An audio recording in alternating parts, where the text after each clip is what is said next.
this tutorial, I'm going to show you how to create a dramatic 3D title sequence inspired by The Hobbit using Avid FX. Okay, here I am in Avid with the finished rendered result. You can see very customized looking 3D objects in the formation of the Hobbit title there. Clearly inspired by the trailer for the new movie, or the old movie, depending on when you're watching this, The Desolation of Smaug. I figured if I spelled Smaug wrong, it counts as a parody and we're safe by copyright laws or something. I don't know. Anyway, so let me show you how to create this from scratch in Avid FX. Just going to apply Avid FX to an empty part of my timeline, go into the user interface, and launch it. Also, I want to point out that if you're following along in red, this would be a good point to start really following along. So I'm going to delete my initial tracks here and import the Hobbit title as a bitmap. So here you can see the graphic that I used as an inspiration. And what I'm going to do is actually vector trace this graphic and create 3D objects that perfectly line up with the texture here. So that's the advantage of using vector trace rather than just regular 3D text.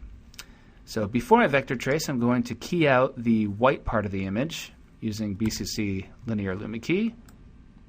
Make sure it's set to key out brighter, and just enough so that I keep all my letters intact.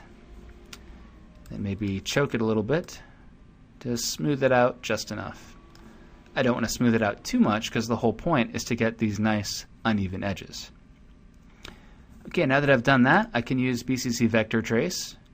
If you can't see it in your timeline, show the tools window, and it's this thing right here. You also want to show your vector trace palette to see what it's going to trace. Now in my case, it's going to trace alpha. You can also trace luma or any of these other channels. So when I have vector trace selected here, this is a nice trick. Hold Alt and Shift at the same time, and then click and drag over your image. You can see a perfect trace coming from the alpha channel there. And at this point, I'm going to make this a 3D spline, changing that to 3D extrusion. So now you can see a custom 3D object. Let's taper down some of the bevels here. Take that bevel down to 0.1. And let's take down the extrusion too, to about 1. Okay, now let's add texture to the 3D object. So first going to materials, I'm going to set this to 1 just to simplify things. And then going into the textures track, set the face count to 2. And next to the FR, click on the checkbox. You see a new track in your timeline. It says front texture. And what we're going to do is duplicate the JPEG I have here, Control D, and just drag it right onto that front texture track. You can see a perfect match with the 3D object. Make sure you're in full quality when you do this, by the way, and then you'll get a perfect match with your graphic. And now let's find something to put on the side of the 3D object. We're going to enable an extrusion texture as well, and I found an image that works really well for this. Just a wallpaper that looks like wood. And same thing, just going to drag this onto the extrusion texture. Now, if you're looking very carefully, and I rotate this around, you might see, hide that. You might see that it doesn't quite fit over all the letters. And if you see a similar thing happening in your result, then just go into the Texture Map tab and change the map method. I'm going to say tile. And now it will fit over all the letters and also look really cool. So win-win. All right, let's undo that transformation. Now we have to do the most arduous part of the whole thing, and that is separate this one 3D object into a separate 3D object for each letter. So I'll show you how I do it once and then skip ahead to when it's done for the rest of the video. So what I'm going to do is duplicate the track 7 times, 1 for each letter and the word the.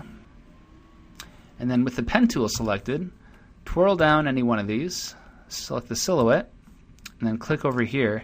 You'll see all the vertices show up. Well, this is going to be my H, so I'm going to delete all of the other vertices. So by holding Shift and clicking and dragging, I can select multiple vertices at once and then just hit delete a few times to make them all go away. This is also a good time to reduce your quality to draft mode. It just makes this whole process go faster. See, again, click and drag, delete them all. And it doesn't take long, it's not hard, but it is a little bit repetitive. So I'm going to skip to when I've done this for all the letters and meet up with you then. And just finishing up with the, and there it is. So I've renamed each of the tracks to represent what letter it is, and this will give me the ability to animate each letter individually, which is how we created that cool stylized animation. Now if I just go straight into it now, like rotate the position or spin Y, you see how it's pivoting around this center point here? Well, that could be convenient or it could be annoying. So what I'm going to do is actually reset the pivot point for some of these letters. So when I rotate them, they are rotating around the letter's origin. So I can tell where it is by looking at this blue crosshair here. And it doesn't have to be perfect, just gonna get it close enough so that when I move them, they are rotating about where the letter is. The B I don't need to touch, but the second B I do.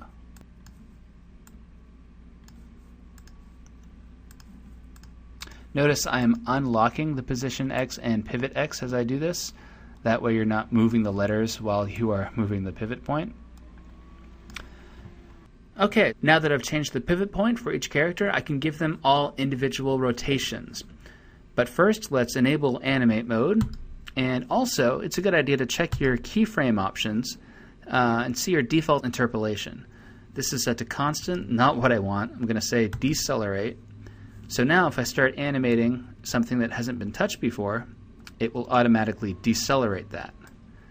Gives a nice smooth animation style.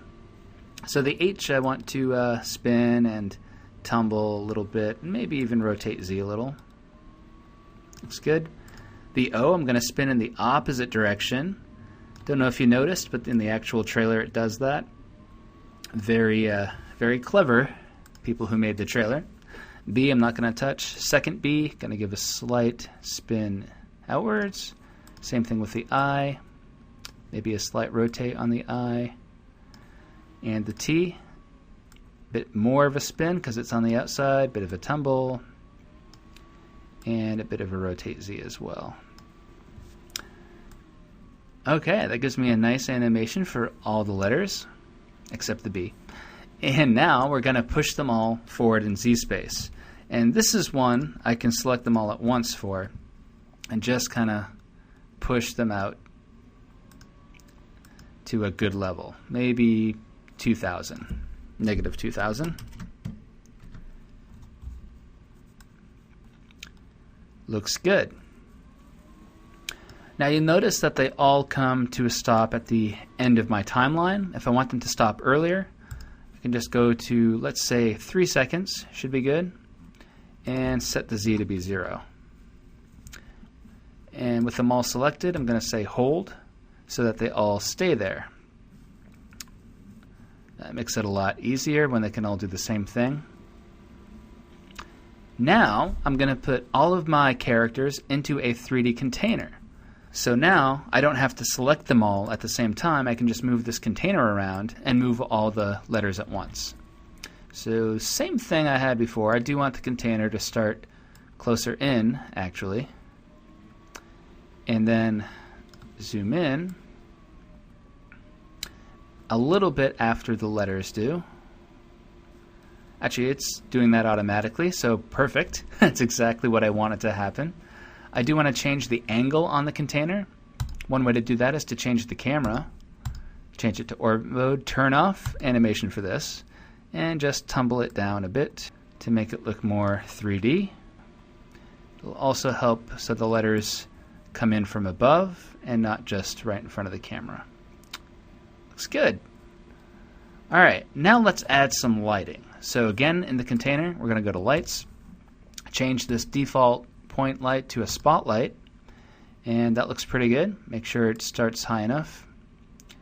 Maybe turn up the intensity. And now let's add a backlight. So going to push this one into the distance. That's good. Maybe give it a reddish or orangey color. Also good. Maybe turn down the intensity though. And now just a fill light so we can see it when it's close to the camera. Low intensity though. We don't want to blow it out.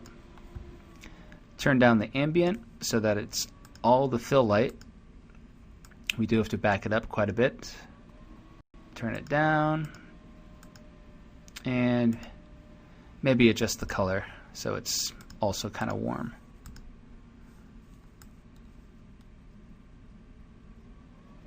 Very cool. Very nice. Okay, now we can add the other part of the title, the actual, title of this new movie. I believe it's the Desolation of Smaug or something like that. So I'll just say the Desolation of Me, and it's 3D text, so we're going to do the same change to the extrusion here. We're going to make it extrusion of just 1 and bevel of 0.1. Also note it's inside the container, so it will be moving with the other text very conveniently. But let's reposition it and size it down a bit. So push it down. Can actually move it this way. That's good. And let's change the size of the font a little smaller, maybe to 20, and increase the kerning. Spread it out a bit better. Looks good. Now let's change the material like we did before. Just one material. I'm going to start this with a gold material, and we'll add a texture again. Why not? So we'll use a similar one that we did before. Here's a handy trick. Since we already have it on this extrusion, I'm just going to duplicate that track and drag it up. Now I can drag it back down. There we go. And I don't want it to stand out that much, so let's go back into this text and drop the texture opacity just enough to look interesting. Good.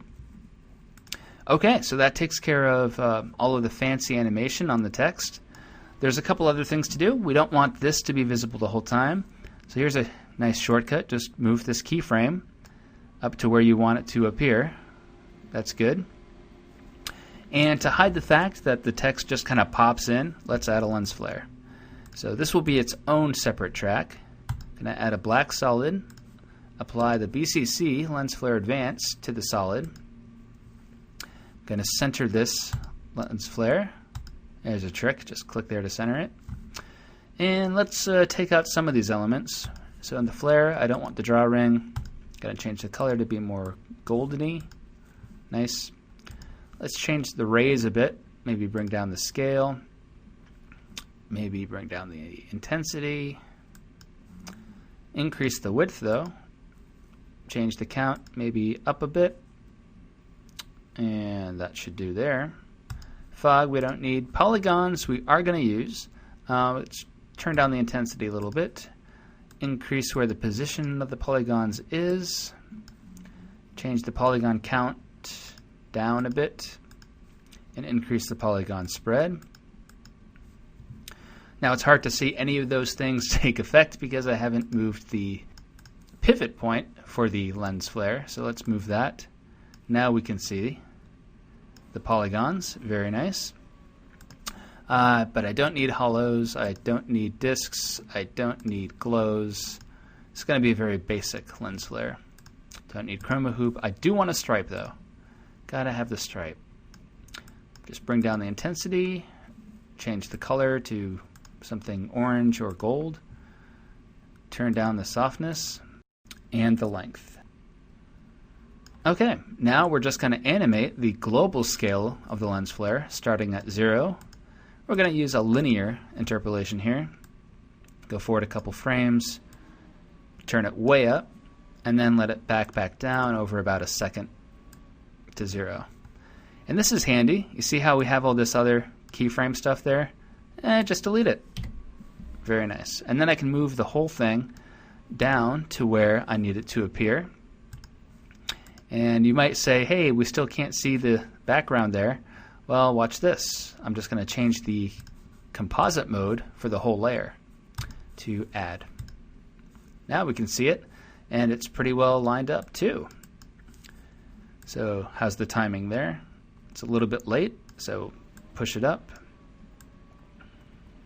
Still a little late, push it up more. Perfect. Okay, one last thing to do. Let's add some clouds to the background. Again, we're going to use a BCC filter. We're going to use BCC clouds. No surprise there. Going to change a few things though. We're going to make the sky type alpha. We're going to change the cloud color to be very dark gray. And we're going to change the cloud direction to 90. Decrease the cloud speed to like 0.1. Increase the scale to about 400. Decrease the billow speed to like 0.5. And it looks really cool in front of the text, but I'm going to put it in back. You can do multiple layers of clouds though if you want. That would look really cool. And there it is. Again, this was all at half draft, fast resolution. Putting it back up to full gives you a good final result. We see all the textures come through nicely, and now we apply it back to the host. Or if you're a Red user, you're done. But anyway, here is the finished result back in Avid. Very nice. So I hope you enjoyed this tutorial, and we have lots more on our website at borisfx.com.